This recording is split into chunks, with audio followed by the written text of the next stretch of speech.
Imaginein mo, gigil na gigil at galit na galit ka sa akin, tapos ako, walang pake.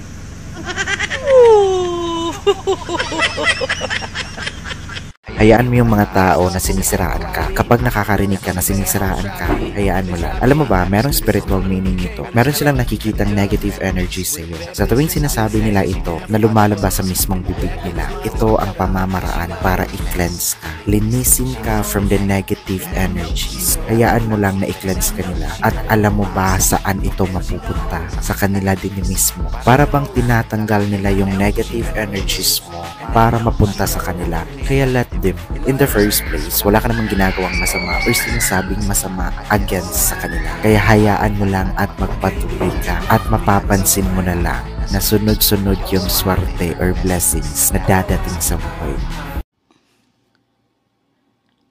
Shout out MLJ. Oh, katulong. Sarap-sarap na ng buhay ng katulong. At least ako, nakapagtapos ko yung mga anak ko. Nakapagtapos ko yung mga anak ko dahil sa pagkuskus ng inodoro. Eh ikaw, kung hindi ka bumabanat sa kalingap, hindi ka nakipag-away sa kalingap, hindi niya winakwak si Rina, hindi kayo makakalamon. Ha? Ano lang trabaho mo? Ngak-ngak, nagpapalimos. Ha? Nakikipag-away dito sa social media. Para lang, ang galing-galing manglait. Pero kalait-lait naman yung pagbumukha. Patay gutom rin. Advance condolence sa'yo. Grabe. Manglait. Hoy. Malaki ang ambag namin ng mga OFW dito. Kahit katulong na ako, hindi ko pinahiya. Marami ngang professional dito. May nurse pa nga dito na kasamahan namin. Naging katulong lang siya. Pumasa ng board exam. Katulong lang yung lumabas sa kanya. Katulong lang yung kinaya niya. May teacher pa kami kasama dito. Ilan kami dito? 8 kami. Lahat professional yung mga kasamahan ko dito. May mga Indiana pa nga. Na professional rin sila. Naging katulong sila. Anong masama? Di tulad ninyo, di tulad mo, patay gutom ka na nga. Ang galing mo pang manglait. Kalait-lait naman yung pagmumukha mo. At least ako, hindi ako nang lilimos. Hindi ako, ano pa yun na sa live mo na 3,000? Hulug-hulugan mo na lang, nagamit mo. Dahil may sakit yung nanay mo. Wawa naman, nang papalimos para lang may pangbili ng gamot ng nanay niya. Pero ang galing-galing manglait. Ang galing-galing manglait. Mukhang kabayo, kalait-lait naman. Kung abnormal si Rina, mas mga abnormal kayo. Mga abnormal kayo, tulad rin kayo ni Rina. Putang ina ninyo, mga patay gutom. At least ako, katulong nga ako. Marangal na trabaho yan.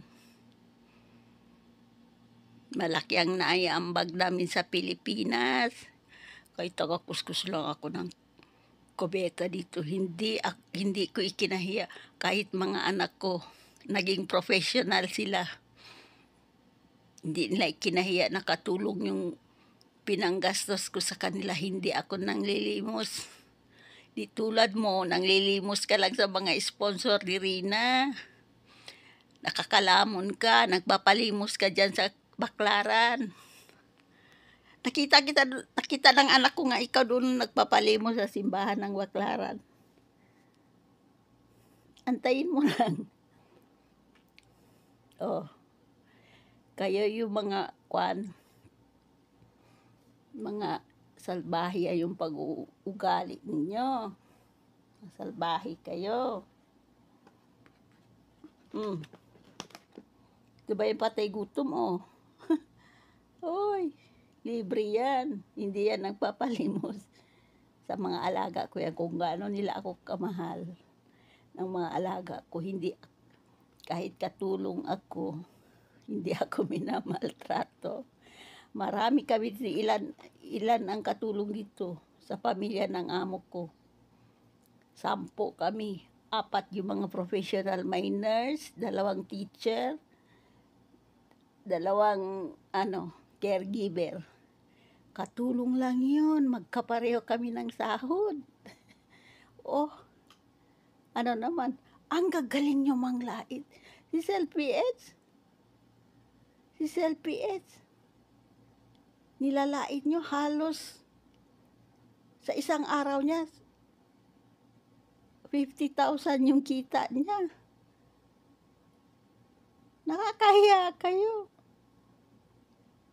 Kayo ang unang nanglait sa amin. Mga putang ina ninyo. Gagaling nyo manglait. Kung hindi si Rina, hindi ka makalamon, hindi kayo makalamon. Kung hindi nyo minakwak si Rina, hindi kayo makalamon.